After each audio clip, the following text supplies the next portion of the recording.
NPLife crew? What's up? Today we are gonna go work on the deer stand, but first, Tractor Supply, because well, I need some fence posts. Oh, go ahead. Ah, cheapies. What's that, the light? Aww. This wire? Nope, no wire. You just need one of these here T-posts. This? That'll do. Yep. I want to get one. You just need that one. There you go. Good work, guys. Axton, I'm holding it. I'm holding it, Axton. Who can hold it? Any of y'all got more than one kid? You know exactly what's going on right now.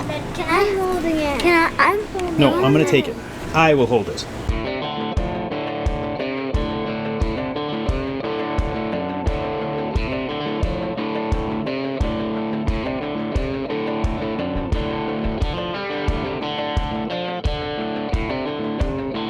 So we just pulled up to the old blind, and well, the grass is really tall. An issue we had last year was that the grass got so tall around the blind that A, I couldn't shoot out of it, and B, there were actually deer bedding like 15-20 yards away, and these does would stand up after I got in there.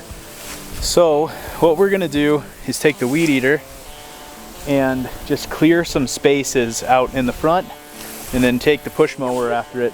Dad, is this the front of the blind or the back? So we have like our setup here. I have a blind and it's tucked behind this bush. You can see a bush right back there. That bush blocks basically us from all of these trees, which is bedding. And so when the deer come out, they usually split either one side or the other of that tree, which is why it's difficult to film out of it, because it's hard to cover both ways. So what I'm gonna do, Which side's the front and the tree? the front is that way, buddy. Oh, so that way's the front. Yep. Okay. And then back behind us over there, those are soybeans. So the deer eventually try to get from bedding through this little tree cluster, because it's kind of open over there, so they like to be in the trees here, and then back to those soybeans eventually. So we are going to get to work trying to clear out some space. We're gonna try to get this big stump out of the way. There's like dead trees with stuff everywhere, and I had to shoot directly over it last year. I didn't like that. Maybe that's will help with I bet that thing's 600-700 pounds. Hey, it's a big old stump. I didn't know that. Back to the drawing board. that. Come on, Ashton, help me. That's, guys, if you want, try to get those branches off of that thing, and then we'll try to move it. With what? Either use your arms and try maybe using your little saws, break it up. That's a great job for you guys to do. And where should we set up? I'm gonna get the weed whacker up. Back behind the blind. What do you think about this, Dad?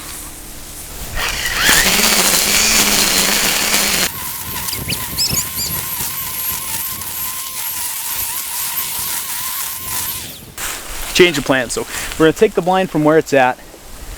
This tree here kind of has grown over since last year. So before, there wasn't really a spot to put the blind except for behind it. Now, I think I could tuck the blind into the front part and make it honestly look really nice. And then I'll be able to see everything in front, which I think will really help for filming and, you know, being able to get good shots and getting those shots a little closer. The trees back here tend to drop acorns all the time. And so those deer will come to the edge and they'll eat acorns and they'll just kind of hang out right here. I think by setting right there, we'll be able to see them a lot better. We got to get these stakes out of the corners of the blind here. Before the blind what? Before the blind blows away? Hold on, we just got to get them out. So most of y'all are from North Dakota that watch me, but if you're not, it gets real windy here, and blinds have a tendency of, well, taking off down the countryside. So I use these big giant rebar trapper stakes. The issue was last year it got really cold and froze before I got the blind out, and there's no getting, I mean, these things are 2 feet long. There's no getting that out of the ground. So the blind stayed there all year. It's actually in really good shape for that. So Then I found it. pretty happy with that. I found it, Dad. Okay, we're gonna get the rest of these things out, and then I'll catch up with you when we put it over there.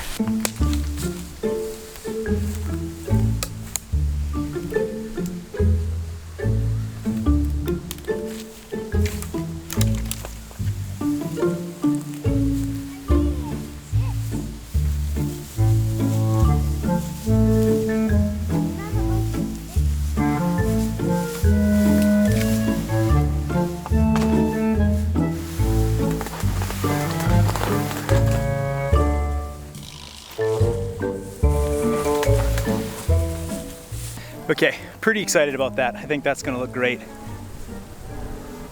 Yeah, that's gonna be really good. And they've got probably 6-7 weeks before I'll really start hunting it. It's kind of bright for them to get used to it. So now what I'm gonna do is come out in this opening in front of us and just try to clear out kind of a big opening. Keep tall grass there, tall grass here, and just make it a little bit easier for them to come out through the trees. This unit is no baiting, so I have to, well, I guess figure out where they're gonna go.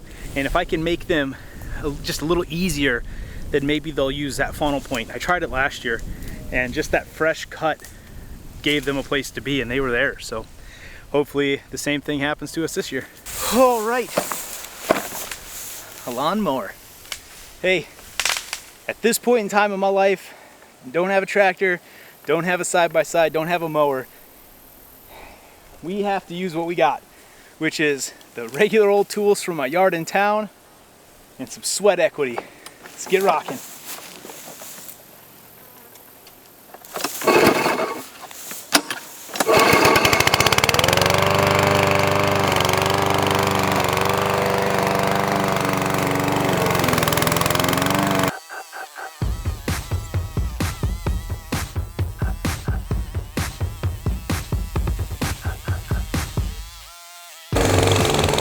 Take a while.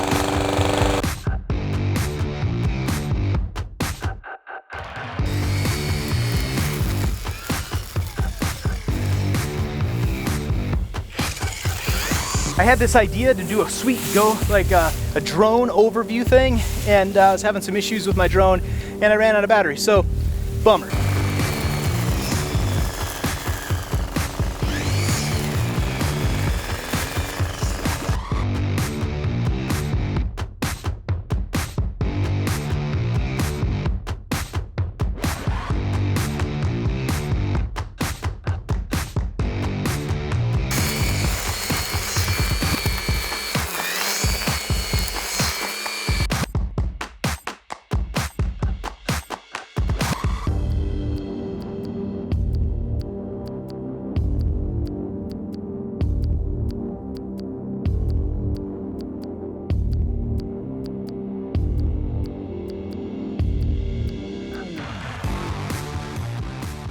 We might not have a place of our own, but we're really grateful for people like Paul for letting us have these places. Teaches the kids to work for something. Hey, I'm talking. So when we get a deer, they realize that it's not just show up, sit down, and kill something. It takes work. We gotta get them all the way down to the ground. There's 4 of them, 1 for each corner. I'm going back to mowing. Axton, take that weed whacker and let's come right up here. I got a lot of work that needs to get done right there. Huh? Right up in here. Over here? Yep.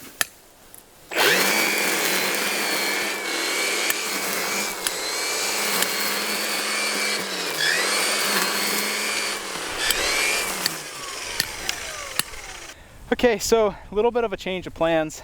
I made more of a big V. Big cut down area back here. Big cut down area back there. Easton, Eve. Just wait till I'm done talking, yeah. Okay? How about I go on a No turtle mode. Just give me a second. So this creeping thistle in the middle is just too hardy for my lawnmower to get through. So I'm gonna leave it and just make these 2 little outcroppings here. Now I'm gonna put the camera right over there on a T-post, and I don't know why this works, but last year we cut a little spot where we just pretty much knocked it down with the lawnmower, and the deer piled in there, and I got to see what I had in the area. So, hey, if it works, it works. Let's get that camera in. Like not the water bottle, like just a plastic water bottle in there. Handy dandy zip tie.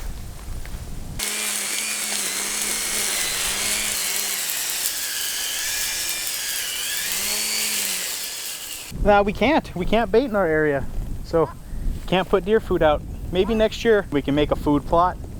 That'll be our jam for next year, because this is a beautiful spot for a food plot. Okay, we're done at this spot for right now, so we're gonna go home, grab some supper, and maybe go check out another little property, some family land.